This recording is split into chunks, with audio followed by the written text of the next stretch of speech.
comenzamos una nueva sección de este maravilloso evangelio que hemos venido predicando, el evangelio de Juan.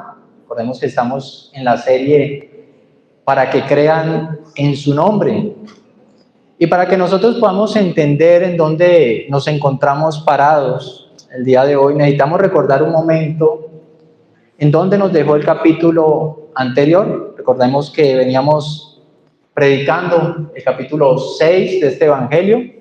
Hubo alrededor de unos 7 sermones más o menos de este solo capítulo. Y el capítulo 6 nos deja en una escena fuerte. Recordemos que dejamos ese capítulo con una sinagoga que poco a poco se fue quedando vacía. Multitudes que habían seguido a Jesús por los milagros, por el pan, por el entusiasmo, se fueron. Y su palabra, ¿por qué se fueron estas personas? Bueno, porque en ese momento la palabra de Cristo se convirtió en algo difícil de aceptar para las multitudes. Ahora, su popularidad empezó a decaer en cuestión de días. Pasó de ser el héroe de la multiplicación de los panes, ese héroe que todos querían hacer rey, a quedarse prácticamente solo, acompañado por sus 12 discípulos solamente. Y uno pensaría que después de ese golpe así, donde va quedando solo el Señor, lo lógico sería que Él intentara recuperar su imagen pública, que quizás cambiara el mensaje, quizás suavizara un poco el tono de su mensaje, para buscar otra vez que las multitudes se acercaran a Él. Pero cuando nosotros examinamos el capítulo 7 de Juan, nos damos cuenta que eso no fue lo que hizo el Señor. El Señor hace exactamente lo contrario. Hermanos, entre el final del capítulo 6 y el inicio del capítulo 7, que es el que vamos a comenzar en esta mañana, han pasado aproximadamente 6 meses. El capítulo 6, recordemos que ocurrió cerca de la Pascua. Eso aparece en Juan 6, versículo 4. Es el mes de Nisan, que corresponde más o menos a nuestros meses de marzo y abril. Y el capítulo 7, que hoy inicia, ocurre cerca de la fiesta de los tabernáculos. Eso lo podemos encontrar en Juan 7:2, lo vamos a leer en esta mañana.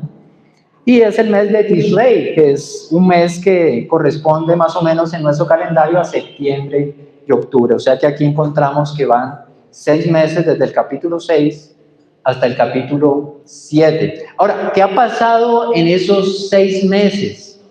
Bueno, el versículo 1 nos dice la actitud que tomó el Señor, y es una actitud de silencio y al mismo tiempo una actitud de prudencia. Jesús ha estado caminando por Galilea, lejos del centro religioso, que en ese momento era Jerusalén. Ahora, ¿por qué el Señor se aleja y empieza a caminar con prudencia? Bueno, porque la sombra de la cruz ya se está proyectando sobre su camino. El odio de los líderes religiosos ya está llegando a un punto de ebullición. Ya los líderes religiosos no solamente murmuran contra el Señor, sino que ahora el texto que vamos a leer, o en el texto que vamos a leer, nos vamos a dar cuenta que procuraban matarle. Por lo tanto, era un tiempo de prudencia, de moverse con cuidado. El ambiente está tenso y hoy vamos a tener esa calma antes de la tormenta, de lo que se avecina para el Señor Jesús.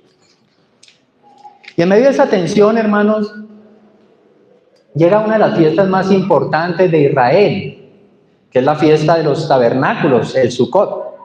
¿Okay? Y esta era probablemente una de las fiestas más alegres del año, más festivas para Israel. Todo varón judío tenía que subir con su familia durante 7 días a Jerusalén. Jerusalén se llenaba en esos momentos de visitantes durante estas fiestas, y las familias que subían a la fiesta de los tabernáculos vivían durante esos 7 días en enramadas, en unas chozas hechas de rama y de hojas. Y esto era con el propósito de recordar el cuidado que Dios había tenido en el desierto con Israel cuando ellos vivían en carpas. Ahora, era una fiesta memorial Era una fiesta que recordaba la fidelidad de Dios en el pasado para con Israel, cuando Israel estuvo en el desierto. Era una fiesta también de gratitud, porque celebraba la provisión de Dios en el presente. Era una fiesta de acción de gracias también por los frutos de las cosechas. Y era una fiesta de esperanza también, porque era confiar en el futuro. Porque cuando ellos vivían en chozas temporales, estaban recordando que este mundo no es el hogar definitivo y que algún día estarían en el hogar eterno junto a Dios. Ahora, Jerusalén estaba a reventar, llena de gente. Imaginen la ciudad llena de peregrinos, humo de los sacrificios, las familias reunidas, emoción en el aire, era una fiesta. Todo el mundo se preguntaba, ¿vendrá Él? ¿Será que aquel tal Jesús que hace milagros estará acá en la fiesta? Y la presión estaba creciendo, la expectativa estaba creciendo, pero también el conflicto empieza a crecer aquí. Y es justo en ese momento de tensión cuando aparece nuestro pasaje de hoy. Hoy vamos a ver cómo en medio de la presión humana Jesús actúa de una manera completamente diferente a como nosotros actuaríamos cuando estamos bajo presión. Mientras las personas piensan en fama, en oportunidades, en el momento perfecto para figurar, vamos a encontrar aquí en nuestro pasaje que Jesús responde con calma, Jesús responde con paciencia y con una profunda, esto es lo más importante en el pasaje de hoy, una profunda sujeción al Padre que está en los cielos. Y aquí, hermanos, encontramos una verdad que va a atravesar todo nuestro texto y quiero que esa verdad nos acompañe durante todo nuestro mensaje en esta mañana. Y la verdad es que Jesús no vivía guiado por la presión de la gente. Jesús vivía guiado por el tiempo perfecto de su Padre. Y nosotros como sus discípulos también estamos llamados a aprender, a confiar en el tiempo de Dios y no en la prisa del mundo. Ahora, este pasaje lo he dividido en 3 realidades que aparecen en el texto. Y la primera realidad es la presión humana. La vamos a encontrar en los versículos del 1 al 5. La segunda realidad es el tiempo divino o el tiempo de Dios, que lo vamos a encontrar en los versículos del 6 al 9. Y la tercera realidad es el rechazo del mundo, versículo 7. Nos vamos a devolver al versículo 7 en el tercer punto. Yo quiero que leamos el pasaje de hoy. Se encuentra en Juan capítulo 7, versículos del 1 al 9. Entonces todos podemos abrir la Biblia en este capítulo.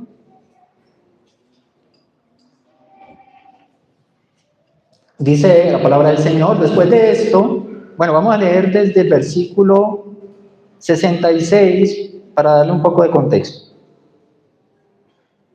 Como resultado de esto, muchos de sus discípulos se apartaron. Estoy leyendo capítulo 6, versículo 66. Como resultado de esto, muchos discípulos se apartaron y ya no andaban con él. Entonces Jesús dijo a los 12 discípulos, ¿acaso también ustedes quieren irse? Simón Pedro le respondió, Señor, ¿a quién iremos? Tú tienes palabras de vida eterna. Y nosotros hemos creído y sabemos que tú eres el Santo de Dios. Jesús le respondió, ¿no los escogí yo a ustedes, los 12, y sin embargo uno de ustedes es un diablo? Él se refería a Judas, hijo de Simón Iscariote, porque uno de los 12, lo iba a entregar. Después de esto, Jesús andaba por Galilea, pues no deseaba andar por Judea, porque los judíos lo querían matar. La fiesta de los judíos, la de los tabernáculos, estaba cerca. Por eso los hermanos de Jesús le dijeron, sal de aquí y vete a Judea para que también tus discípulos vean las obras que tú haces. Porque nadie hace nada en secreto cuando procura ser conocido en público. Si haces estas cosas, muéstrate al mundo, porque ni aun sus hermanos creían en él. Entonces Jesús les dijo, mi tiempo aún no ha llegado, pero el tiempo de ustedes es siempre oportuno. El mundo no puede odiarlos a ustedes, pero me odia a mí, porque yo doy testimonio de él, que sus acciones son malas. Suban ustedes a la fiesta. Yo no subo a esta fiesta porque mi tiempo aún no se ha cumplido. Y habiéndoles dicho esto, se quedó en Galilea. Amén. Vamos a orar. Padre y Señor del cielo, rogamos de tu presencia en medio de nosotros. Oramos para que, Señor, tú nos capacites en esta mañana, puedan ser abiertos nuestros corazones para retener tu palabra, pero también, Señor, para que podamos vivirla. Ayúdanos, Señor, a estar concentrados, para que nada, Señor, robe las verdades que tú quieres hablar a nuestro corazón. Yo oro por mi vida, Señor, para que tengas misericordia de mí, y no solamente de mí, sino de mis hermanos, y yo pueda presentar este pasaje de una manera clara, de una manera precisa, para que tu nombre sea honrado, glorificado en sus vidas, en Cristo Jesús. Amén. Bueno, hermanos, vamos a iniciar con nuestro primer punto, la presión humana, versículos del 1 al 5. Y quiero que nos fijemos lo que está ocurriendo en estos momentos aquí. Jesús está en su casa, en Galilea, y se le acercan sus hermanos. Y la Biblia menciona el nombre de sus hermanos. Eso lo podemos encontrar en Mateo 13:55, en Marcos 6, versículo 3. Recordemos que los hermanos de Jesús eran Santiago, José, Simón y Judas, no el Iscariote. Recuerden que había Judas el Iscariote, que era uno de sus discípulos, pero uno de los hermanos coincidía en el nombre y es Judas también. Y estos son hijos también de María, de José, que tuvieron después de Jesús. Pueden leer esos pasajes para tener mayor contexto, Mateo 13:55, Marcos 6:13. Hermanos, y estos hombres crecieron con Jesús. Estos hombres jugaron con Jesús cuando eran pequeños. Estos hombres comieron en la misma mesa que Jesús durante muchos años. Pero miren el consejo que le dan a su hermano en el versículo 3 hasta el versículo 4. Le dicen: sal de aquí y vete a Judea, para que también tus discípulos vean las obras que tú haces. Porque nadie hace nada en secreto cuando procura ser conocido en público. Si haces estas cosas, muéstrate al mundo. Hermanos, y analicemos estas palabras, porque estas palabras suenan lógicas, ¿verdad? Si tú quieres darte a conocer, pues haz una estrategia de marketing, date a conocer. Pero sus hermanos estaban pensando como piensa el mundo. El éxito depende de qué tan visible eres. Si eres talentoso, tienes que venderte.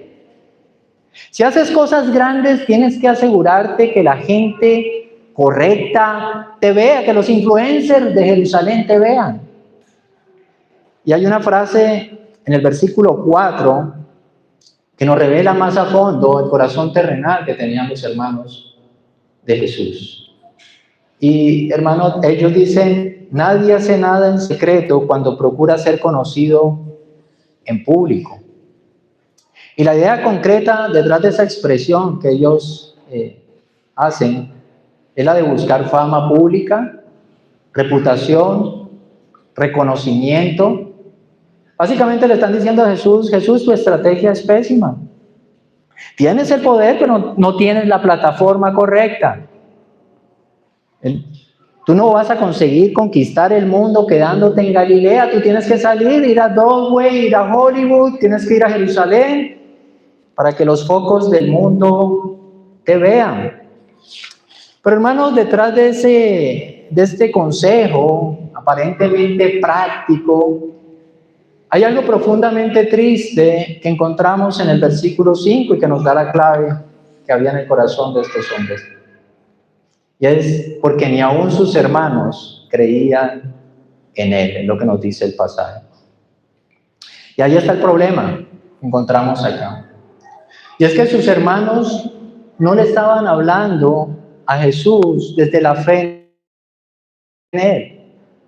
No le estaban animando porque creyeran que él era el Mesías. No le estaban animando porque quisieran que el mundo le conociera y le adorara.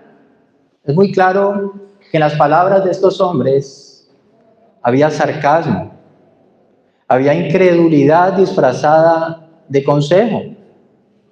Es como si ellos le dijeran, bueno, tú dices que eres el enviado de Dios, pues ve y demuéstralo, allá donde están todos.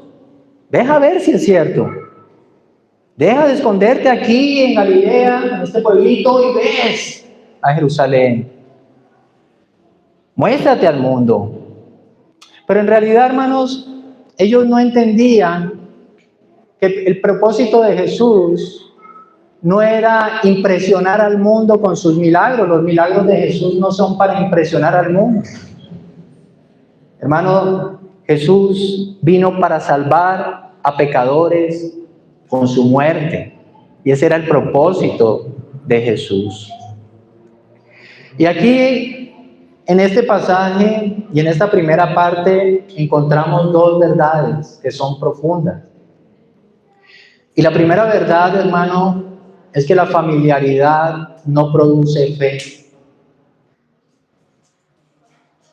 Los hermanos de Jesús crecieron con Jesús.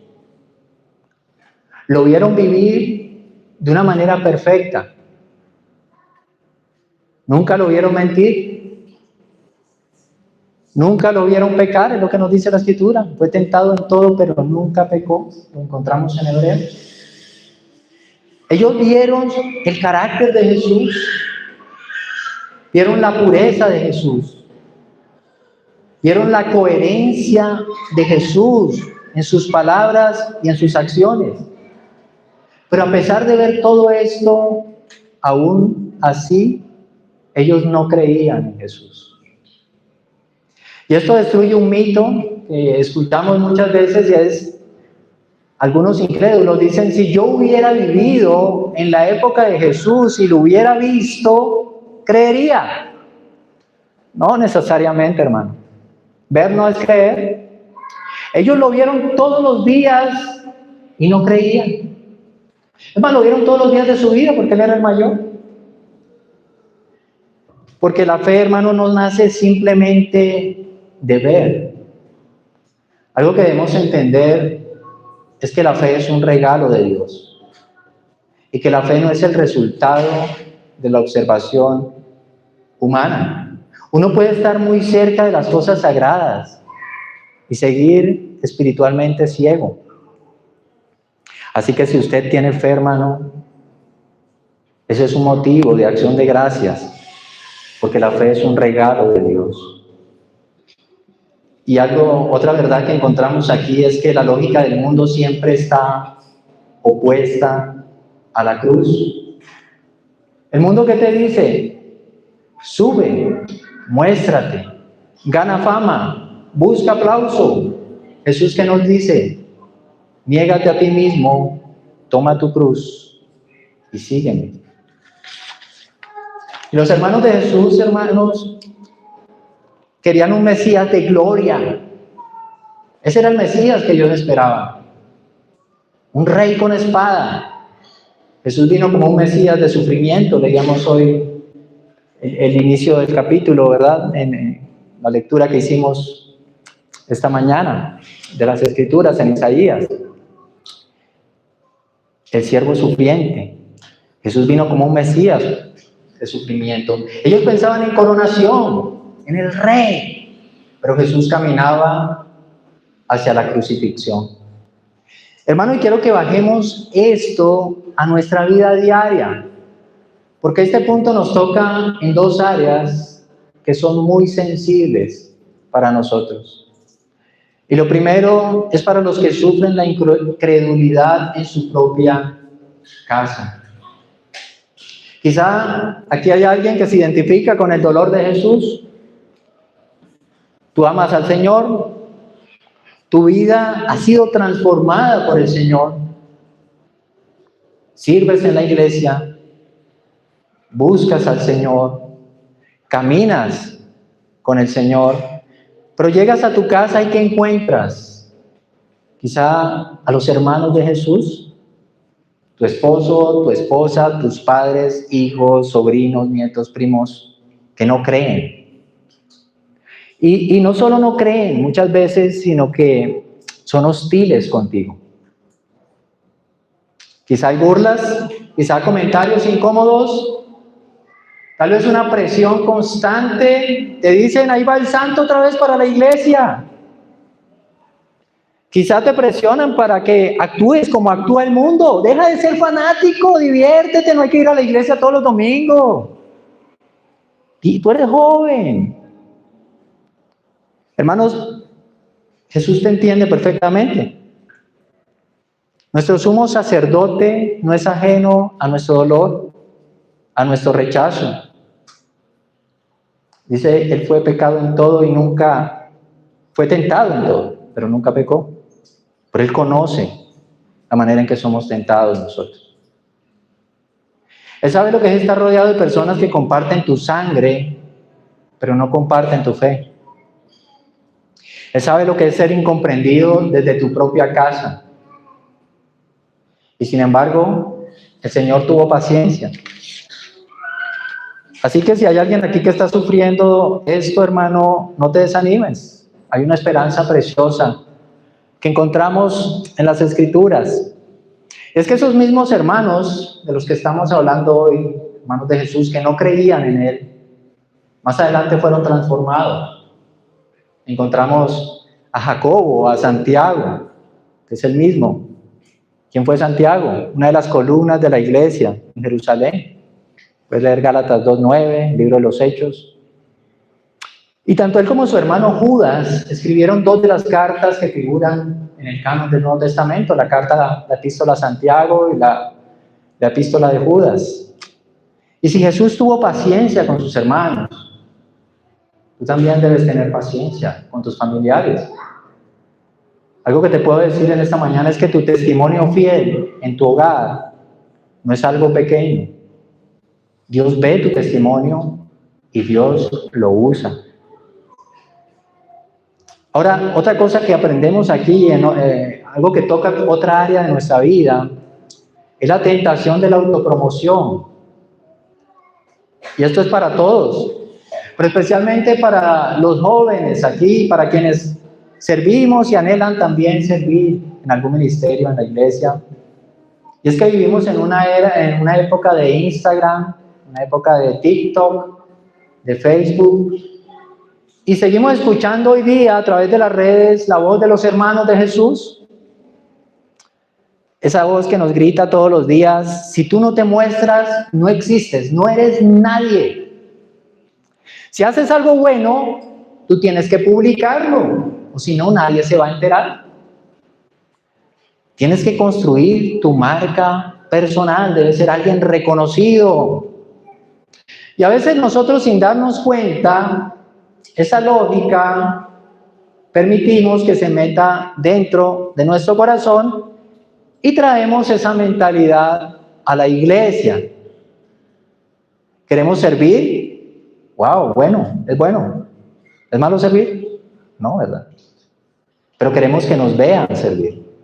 Si nadie me está viendo, no sirvo. Queremos dar, ser generosos. ¿Es malo ser generoso? No. Pero queremos que se sepa que estamos dando, que somos generosos. Queremos el micrófono, queremos el rol visible, pensamos, yo tengo un don, tengo que mostrarme, manifestarme al mundo.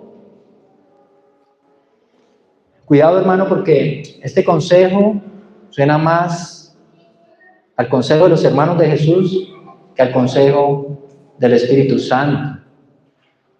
El reino de Dios no avanza por fama. El reino de Dios avanza por fidelidad. Jesús tenía todo el poder del universo, el creador encarnado.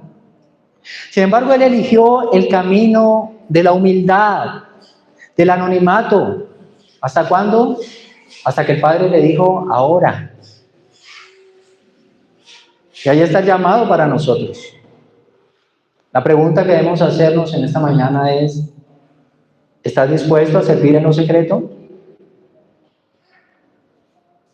¿Estás dispuesto a ser fiel en tu Galilea donde nadie te ve? ¿Donde nadie va a colocar likes?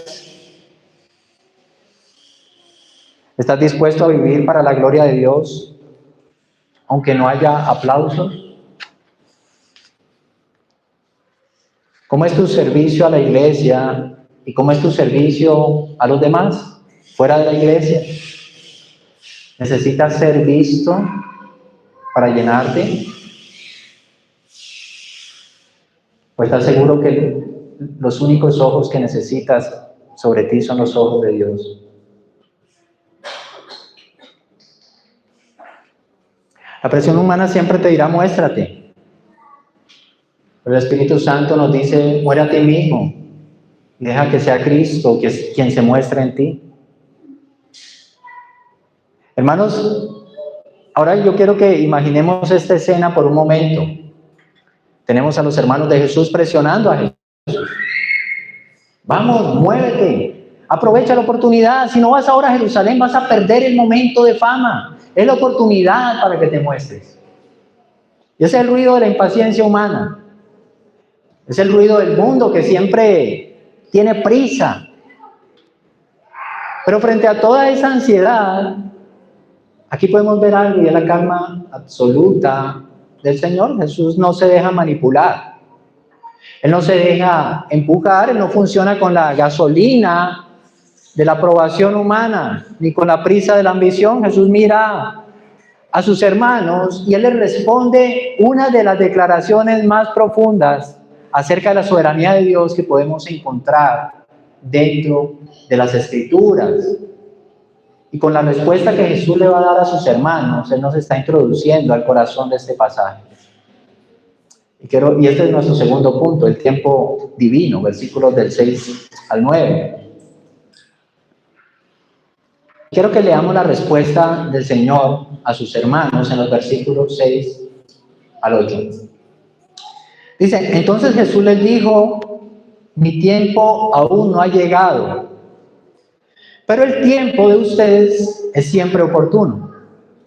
El mundo no puede odiarlos a ustedes, pero me odia a mí, porque yo doy testimonio de él, que sus acciones son malas. Suban ustedes a la fiesta, yo no subo a esta fiesta porque mi tiempo aún no se ha cumplido. Y aquí está el corazón teológico de este pasaje. Todo gira alrededor de una palabra que Jesús menciona varias veces en estos versículos. Y es la palabra, ¿cuál? Tiempo. Pero hermano, aquí vale la pena que nos detengamos un momento, porque en español solo tenemos una palabra para tiempo. Pero en griego existen dos palabras, y precisamente eso va a iluminar el sentido de nuestro texto. La primera palabra que encontramos en griego es cronos, tiempo. Y de aquí vienen palabras conocidas para nosotros. ¿Cuáles palabras? Cronómetro, cronología. ¿El cronos cuál es? El tiempo que marca el reloj. El cronos es medible, el cronos es cuantificable. Los minutos, segundos, horas, días, años. Tú puedes ver tu reloj y ese es el tiempo cronos. Pero la palabra que Jesús usa aquí, cuando dice mi tiempo, no es cronos. Jesús usa la palabra kairos, que se traduce como tiempo acá en español. Ahora, ¿qué significa kairos? Bueno, kairos nos habla de un momento oportuno. Indica un tiempo señalado. O sea, no se refiere al tiempo del reloj que podemos medir, sino al instante preciso en que algo debe suceder. Como por ejemplo, el tiempo que Dios, según su voluntad, ha determinado que dure nuestra vida. El tiempo preciso en que tú debías nacer. El tiempo preciso en que tú deberías casarte. En que vino esa persona que conociste y con la cual te casaste. El día de tu matrimonio. Ese es el tiempo kairos. Se refiere a un momento oportuno, señalado para algo. ¿Ok? Cuando Jesús dice, mi tiempo, mi kairos, aún no ha llegado, es lo que les está diciendo a sus hermanos, es, ustedes miran el calendario, ven una fiesta, yo miro el cielo y veo la agenda de mi Padre. Yo me muevo no por fechas en el calendario. Yo me muevo según la voluntad soberana del Padre. Y el momento para manifestarse plenamente de Jesús no había llegado. Subir a Jerusalén rumbo a la cruz no había llegado. Por eso el Señor dice, yo aún no me muevo. Y luego le dice algo que debe haberlos dejado desconcertados a sus hermanos. Él le dice, pero el tiempo de ustedes siempre es oportuno, versículo 6. ¿Y a qué se refiere el Señor con esto? Prácticamente el Señor les está diciendo a ellos, para ustedes cualquier momento da igual.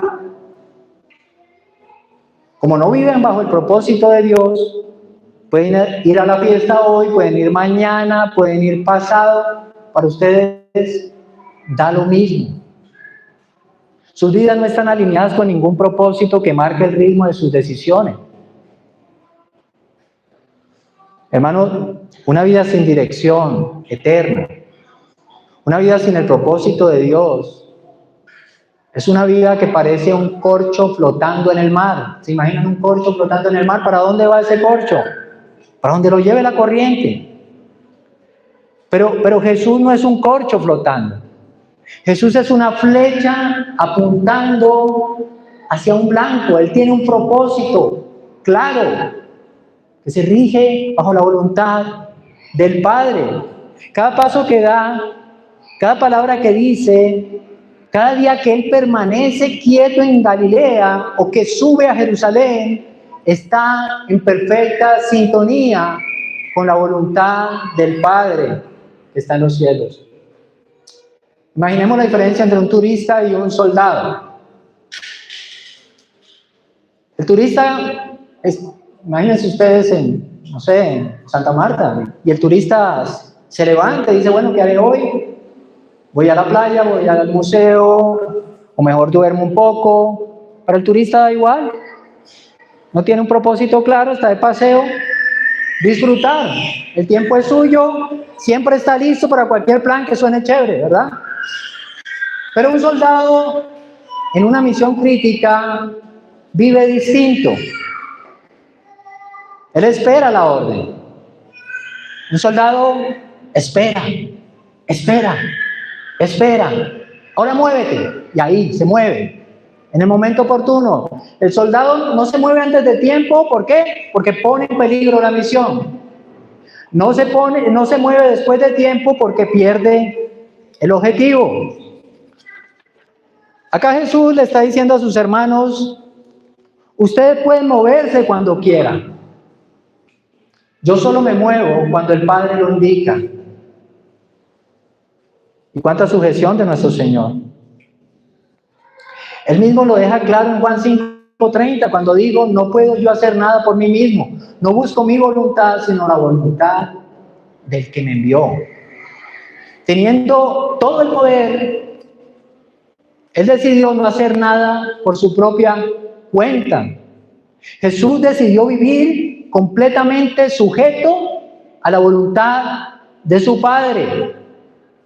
El versículo 9 nos muestra que Jesús se quedó en Galilea esperando el momento exacto en que el Padre le dijera que subiera a Jerusalén. Y el propósito de Jesús no era subir a Jerusalén, bueno, ya puedo subir para que me den aplausos. No era el propósito de Jesús. Él esperó el tiempo perfecto para subir a Jerusalén con el propósito de entregar su vida por nosotros. Un propósito claro. Hermano, y esto nos toca muy de cerca, porque nosotros vivimos en una cultura obsesionada con la inmediatez. Queremos todo al estilo horno microondas, todo ya, muy rápido. Queremos que el matrimonio, un matrimonio que viene golpeado, cambie de la noche a la mañana. Ya quiero que mi esposa o mi esposo cambie. Queremos que el ministerio que anhelo avance ya. Queremos estabilidad financiera ya.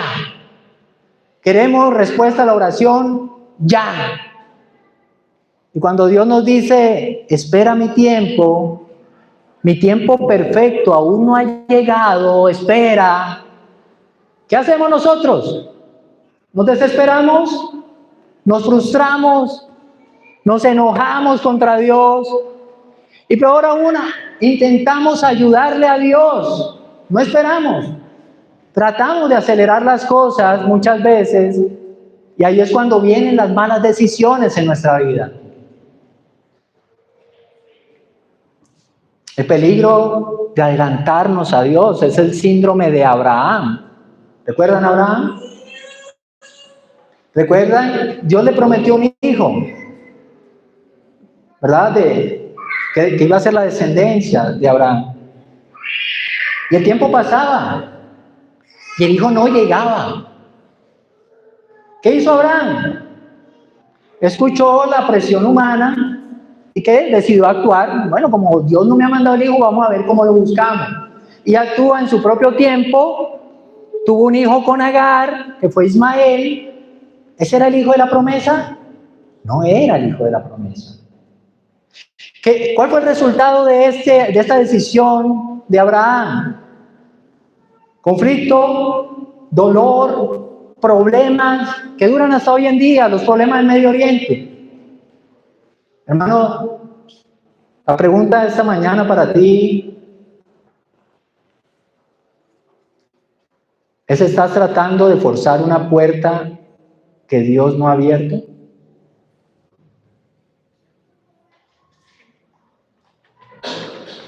A veces presionamos una relación sentimental porque pensamos que ya tenemos edad o porque nos está cogiendo el tren, ¿no? Me estoy quedando, porque nos sentimos solitos, aunque sabemos que o no es el tiempo o no es la voluntad de Dios. Quizás estás tomando deudas para tener el estilo de vida que quieres ya, en lugar de esperar la provisión de Dios. A veces tomamos decisiones apresuradas por ansiedad y no por fe. Aprendamos de nuestro Maestro. Es mejor estar escondido en Galilea dentro de la voluntad de Dios que estar brillando en Jerusalén fuera del tiempo de Dios.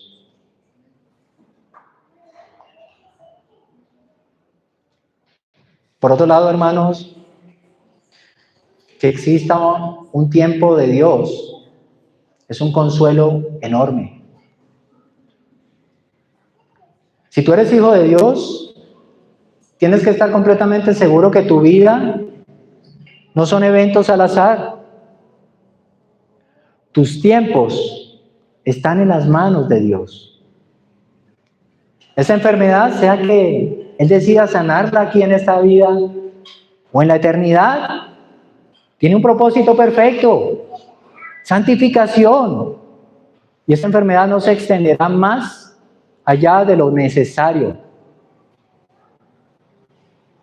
Esa prueba laboral, quizá llevas tiempo sin conseguir trabajo. Mientras tú seas diligente buscando trabajo, esa prueba va a terminar, tiene fecha de vencimiento.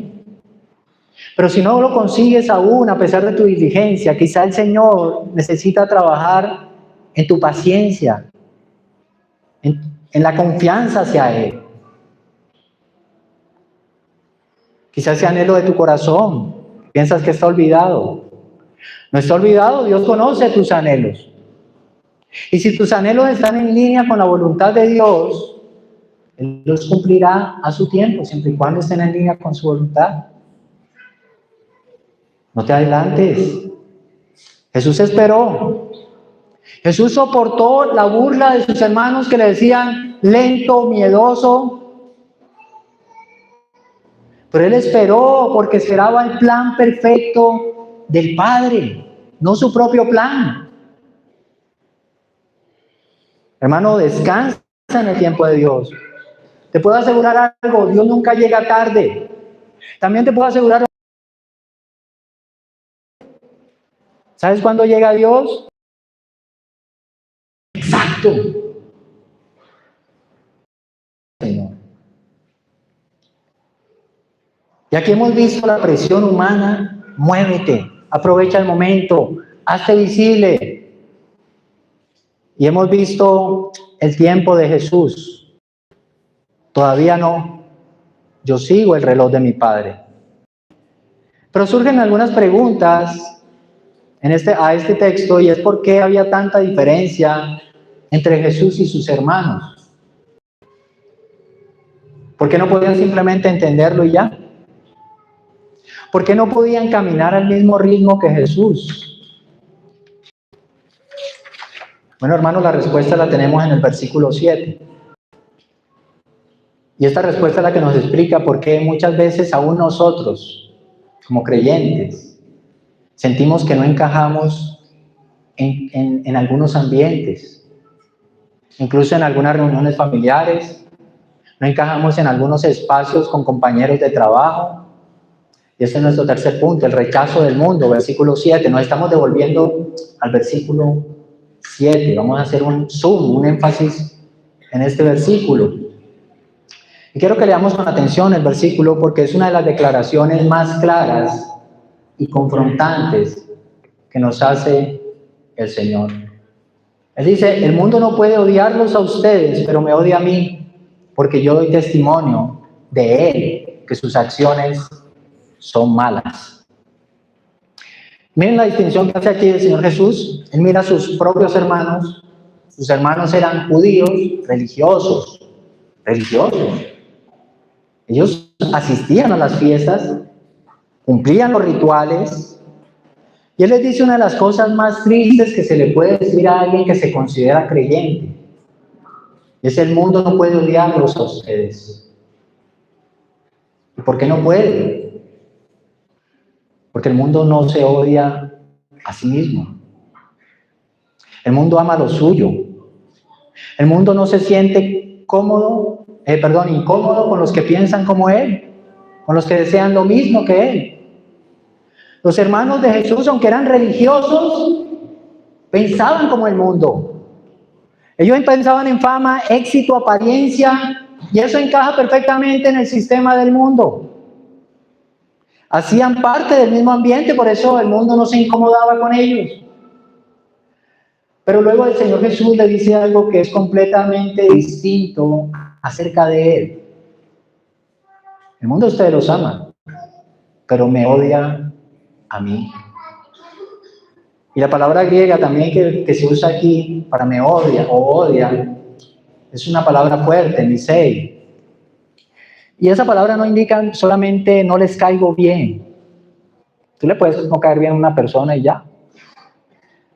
No pasa nada, pero esta palabra se refiere a hostilidad real, a rechazo profundo, visceral, odio. ¿Cuál es la razón? Jesús mismo la da. Porque yo doy testimonio de Él, que sus acciones son malas. Hermano, aquí se cae una idea que es muy común en nuestra cultura. El famoso Jesús de amor y paz. Un Jesús que nunca confronta, que nunca incomoda, que nunca llama al arrepentimiento, puedes hacer lo que sea, yo te amo. Pero ese no es el Jesús de la Biblia. El Jesús de la Biblia es amor. Claro que es amor. Pero también es luz, pureza, santidad. La luz no solo consuela, la luz se expone, nos deja ver. Juan 3:19, miren lo que dice. La luz vino al mundo y los hombres amaron más las tinieblas que la luz, pues sus acciones eran malas. Porque todo el que hace lo malo odia la luz y no viene a la luz para que sus acciones no sean expuestas. Y esa es la razón del odio hacia Jesús. No es porque Jesús hiciera mal, sino porque su santidad dejaba al descubierto el pecado de los hombres. Imaginen un cuarto completamente oscuro. En ese cuarto, desorden, suciedad, cosas escondidas, mientras todo está oscuro, todo el mundo está cómodo allí en el cuarto, pero llega alguien y prende la luz. Todo queda expuesto, todos quedan incómodos.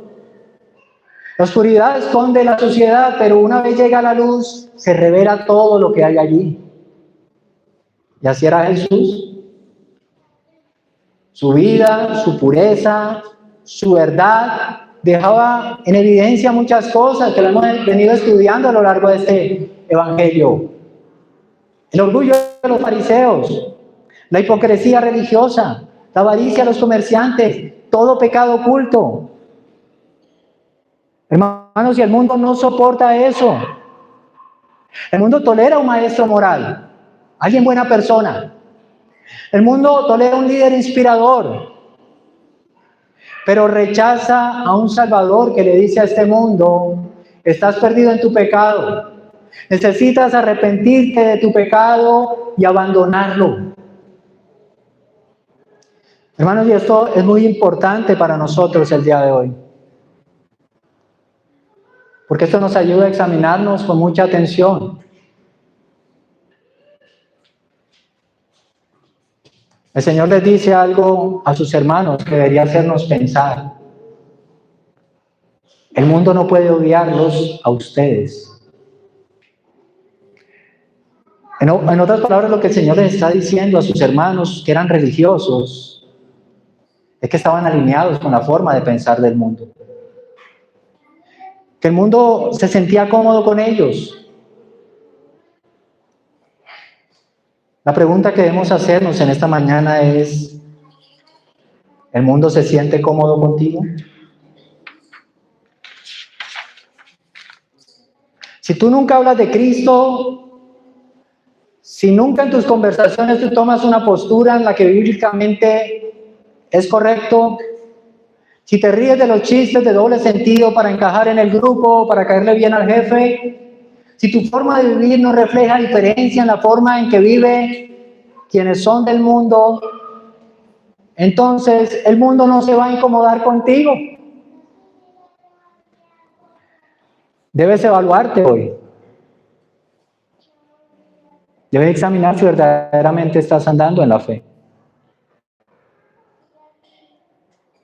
Recordemos lo que dice Santiago 4:4.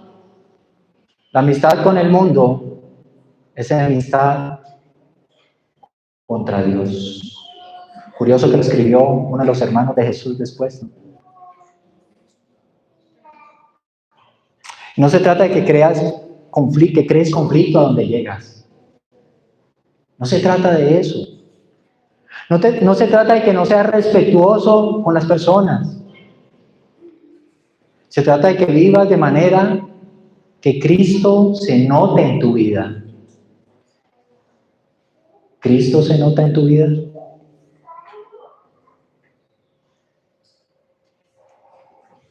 Jesús fue claro en Juan 15, versículos 18-19. Si el mundo los odia, sepan que me ha odiado a mí antes que a ustedes. Si ustedes fueran del mundo, el mundo los amaría, porque el mundo ama lo suyo. Pero como no son del mundo, sino que yo los escogí de entre el mundo, por eso el mundo los odia.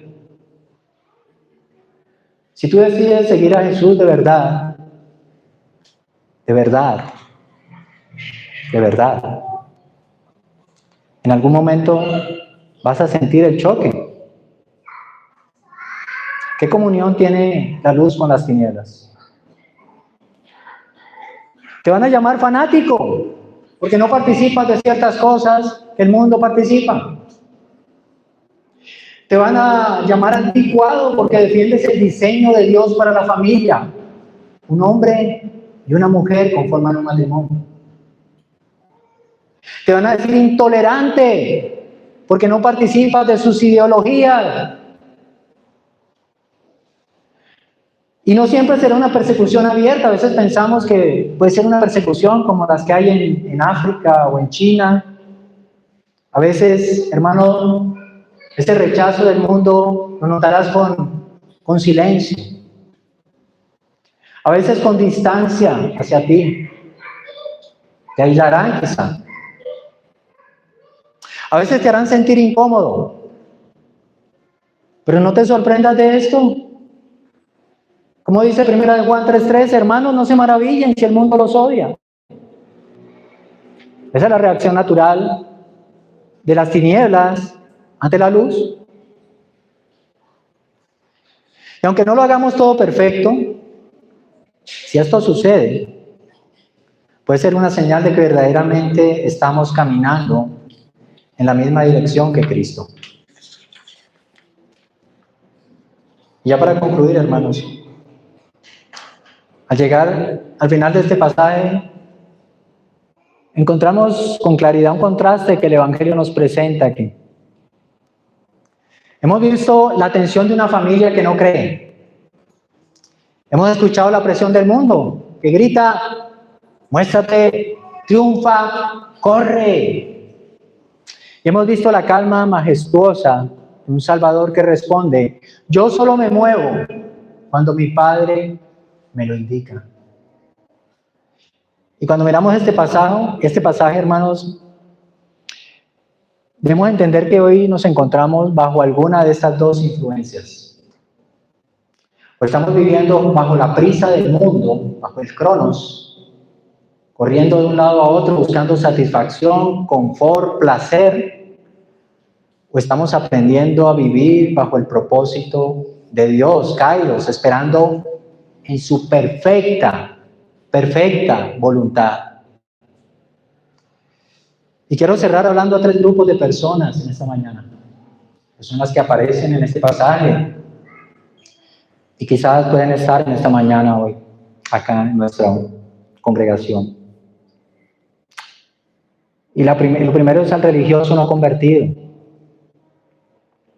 que se considera creyente a sí mismo. Quizá tú eres como Santiago, como Judas, al principio de esta historia. Estás cerca de Jesús, vienes a la iglesia, te sabes los signos, haces parte de la familia de la fe, pero en el fondo no crees.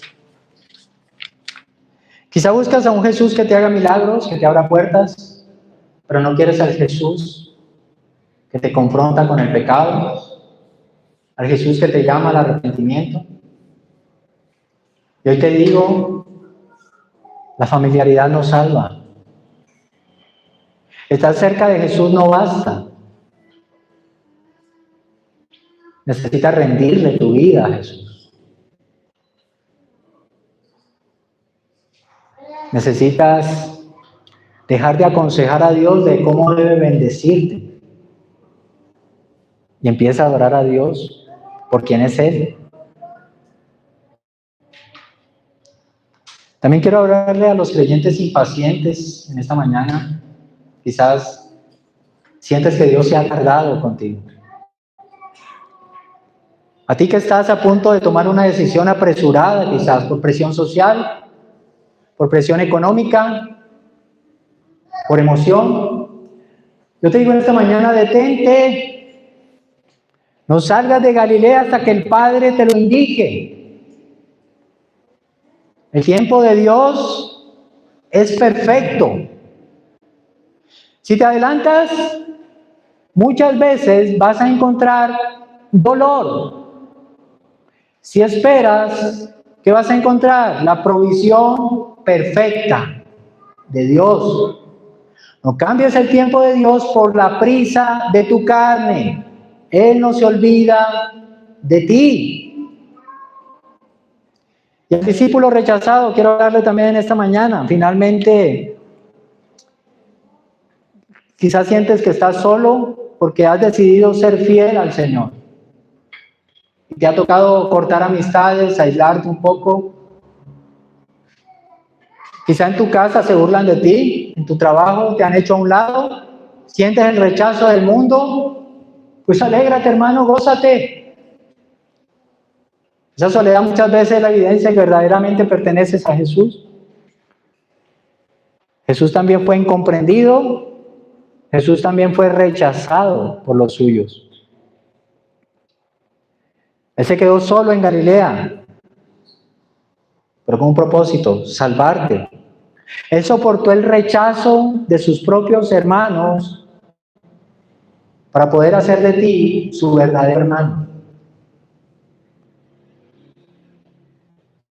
Hermano, Hoy Cristo, en esta mañana, hablo a todos, te invita a descansar en su tiempo y en su gracia. Ven a Él. No traigas tus propios planes. No traigas tu afán. No traigas tu ansiedad. Ven a Él, trae tu vida entera y dile, Señor, mis tiempos están en tus manos. Amén. Vamos a orar. Padre amado, te damos muchas gracias por tu bondad y misericordia al hablarnos directamente a nuestro corazón, Señor. Gracias, Padre.